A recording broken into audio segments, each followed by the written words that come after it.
ഇടവിടാതെന്നും വചനം ശ്രവിക്കാം. ആമേൻ, ആമേൻ.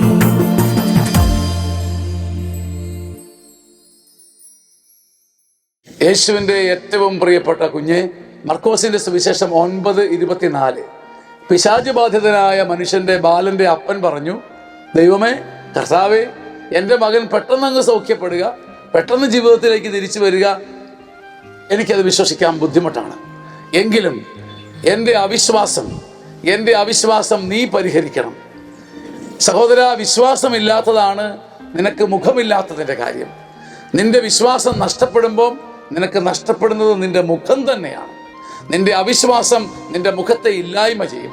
എന്നാൽ പിശാച് ബാധിതന്റെ അപ്പനെ പോലെ, കർത്താവേ, എൻ്റെ അവിശ്വാസം പരിഹരിക്കണമേ എന്ന് ഉള്ളുകൊണ്ട് നീ പ്രാർത്ഥിക്കുമ്പോൾ, എൻ്റെ അവിശ്വാസത്തെ തേച്ച് മായ്ച്ച് കളയണമേ എന്ന് നീ പ്രാർത്ഥിക്കുമ്പോൾ, വിശ്വാസത്തിൻ്റെ മുഖം ദൈവം നിനക്ക് നൽകും.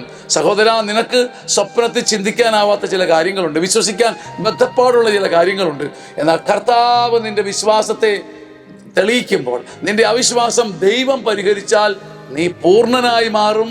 നിനക്ക് നിന്റെ മുഖം തിരിച്ചു കിട്ടും. ആമേൻ, ആമേൻ, ആമേൻ.